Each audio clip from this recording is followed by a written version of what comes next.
आवाज जनतेचा, लढा सर्वसामान्य जनतेच्या न्याय व हक्कांसाठी।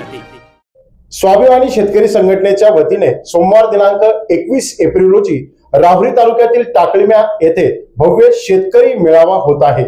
या मेळाव्यासाठी माजी खासदार राजू भाऊ शेट्टी हे उपस्थित राहणार आहे। या मेळाव्या संदर्भात अधिक माहिती जाणून घेण्यासाठी आपल्या समवेत स्वाभिमानी शेतकरी संघटनेचे जिल्हाध्यक्ष रवी भाऊ मोरे आहे। काय सांगाल भाऊ की सोमवारी टाकळीम्यात मेळावा होत आहे आणि या मेळाव्यात नेमकी काय मागण्या आहेत?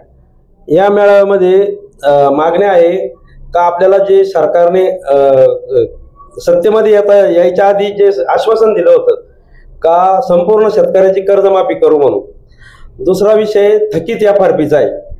आज खासदार राजू शेट्टी साहेब हे कोर्टात ही लढाई जिंकलेली आहे, पण अद्यापही कुठलाही कारखाना एफआरपी पूर्ण करताना दिसत नाही। आणि तिसरा मुद्दा आहे का पीक विम्याचे पैसे हे शेतकऱ्याच्या खात्यात जमा होत नाही, पीक विमा व्यवस्थित शेतकऱ्याला मिळत नाही। हे सगळे मुद्दे घेऊन राजू शेट्टी हे मेळावा घेत आहे आणि पुढील आंदोलनाची दिशा त्या मेळाव्यामध्ये ठरणार आहे।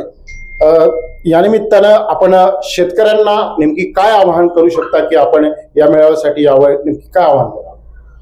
आता हा लढा शेतकऱ्यांसाठी उभा करायचा आहे, कारण की जास्तीत जास्त शेतकऱ्यांनी या मेळाव्यात येऊन सहभाग दाखवून पुढच्या आंदोलनाची दिशा काय ठरते आणि मग तिथून पुढे आंदोलनामध्ये मोठ्या संख्येने सहभाग कसा घ्यायचा असं नियोजन आहे।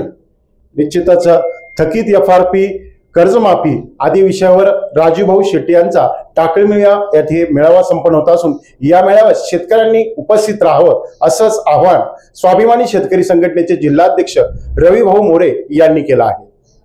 नवनवीन घडामोडी आणि सत्य बातमी पाहण्यासाठी आजच आमच्या YouTube चॅनलला सबस्क्राइब करा, शेअर करा आणि लाईक नक्की करा।